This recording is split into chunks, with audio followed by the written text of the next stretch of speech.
Nous avons appris au début de l'évocation de cette expédition que Bonaparte avait emmené avec lui de nombreux savants et des écrivains. Quelle tâche veut-il leur donner? Regardez bien. Nous allons programmer centre d'exploration du temps. Oui, vous voulez vous rendre en Égypte peut-être? Bah bien sûr, bah, on y Vous ne est. craignez pas la chaleur? Mais bah, vous savez que la chaleur qu'il fait aujourd'hui, Mais là-bas, le c'est encore 5 pire. août 1798. 1799. 99.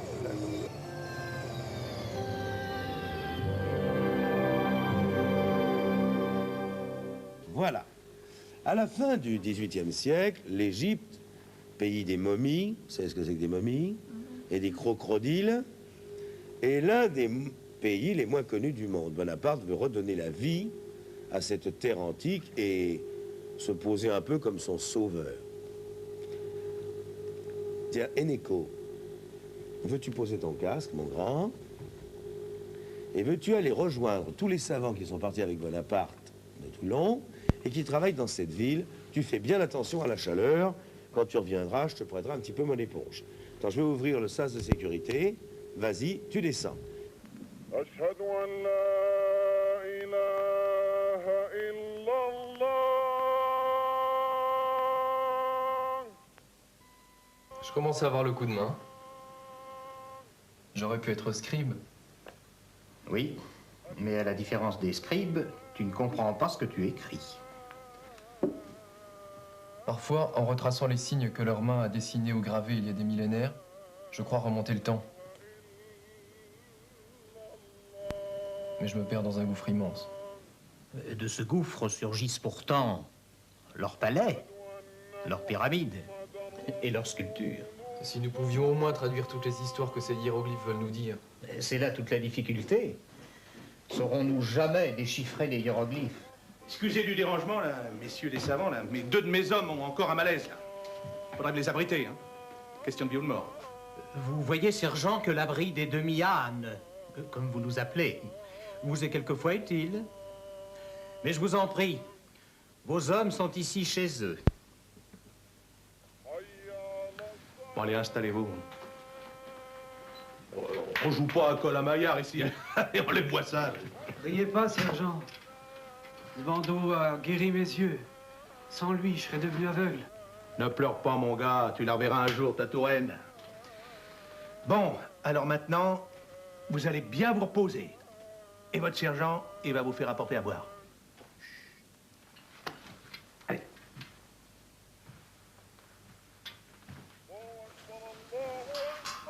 Quelle chaleur! Allez, c'est rien, à côté de la marche dans le désert après la victoire d'Alexandrie. 4 jours sans rien boire. Remarque qu'on est toujours vivant. Ouais, mais il y en a qui sont morts.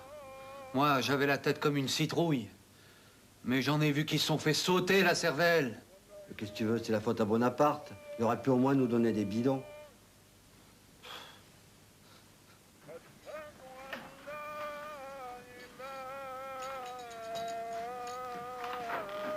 حضرة الضابط يشكركم ويديركم مقاومة. Choukran. C'est tout de même un brave, le sergent. Il nous fait apporter du café pour nous remercier de notre hospitalité. Shukran.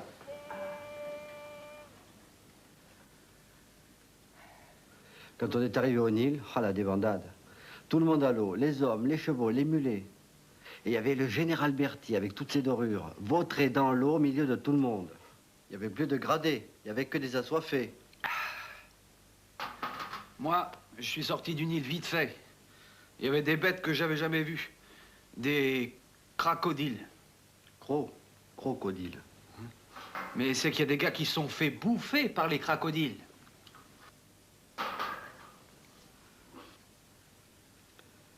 Et Bonaparte nous a bien eus. Soldats, l'Égypte, vous aurez 7 arpents de terre chacun, mais il peut donner tout ce qu'il veut. Moi, j'ai eu mon compte. Au fait, tu as le croquis de la momie de chat?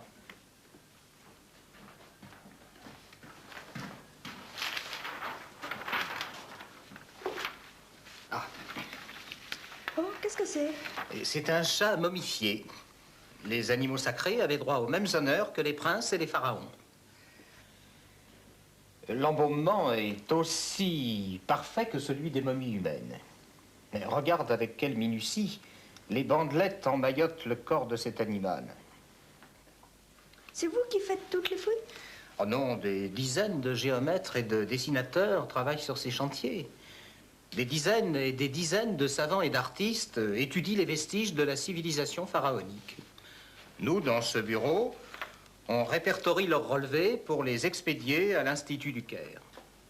Tiens, viens voir. Mais d'autres ingénieurs s'occupent de météorologie, de zoologie, de botanique. Tout ce que tu vois là représente seulement les travaux pour la région de Thèbes. Regarde. Ici. Mais c'est pareil pour toute l'Égypte. Il y a même un projet extraordinaire. On va reconstruire le canal qui, dans l'Antiquité, reliait la Méditerranée à la mer Rouge. Regarde ces merveilles. Viens voir. Alors les gars, on s'est refait une santé? Pas tellement. Pas tellement, non. Oui, bah suivez-moi quand même, hein. Il y a des caisses à expédier à Caire, hein. Allez, levez-vous. Oh, j'ai la tête. Que je suis bête, moi. Ces paperasses, là, c'est pour vous, là.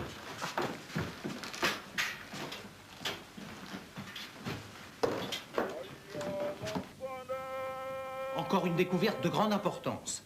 Écoute, une pierre d'un très grand intérêt a été mise à jour à Rosette. Il s'agit d'une stèle portant une inscription en 3 langues, grec, démotique et hiéroglyphique.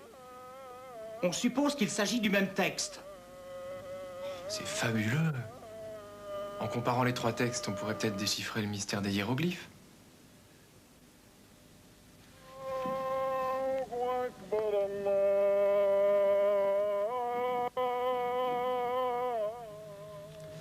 Voilà. Il fait chaud, hein. C'est une chaleur épouvantable. Regarde-le, il est en sueur, il est comme moi, hein. Si la campagne d'Égypte a été une défaite pour l'armée, disons que sur le plan scientifique, c'est une réussite. De très nombreux travaux occupent les savants, les ingénieurs, les archéologues et certains écrivains français. Et la plupart d'entre eux étudient les vestiges de la civilisation pharaonique. L'occupation française en Égypte va durer 3 ans, jusqu'en 1801. Vous avez vu également que l'idée naît déjà du fameux canal de Suez. Bonaparte dote le pays de techniques modernes, de culture et d'irrigation, ça, on ne peut pas lui retirer. Il fait reconstruire des citadelles abandonnées, il réorganise également toute l'administration en réussissant à associer à son œuvre les notables arabes. Bonaparte s'est transformé, en somme, en sultan victorieux, protecteur des musulmans. D'ailleurs, il lit le Coran. Alors nous venons de voir les savants se heurter à une grande énigme, l'écriture hiéroglyphique. Il faudra encore beaucoup d'années avant qu'un autre savant perce le mystère des hiéroglyphes. Comment s'appelle le savant qui a... Comment? Champollion. Champollion. Il a su déchiffrer la signification de tous ces personnages d'une certaine manière.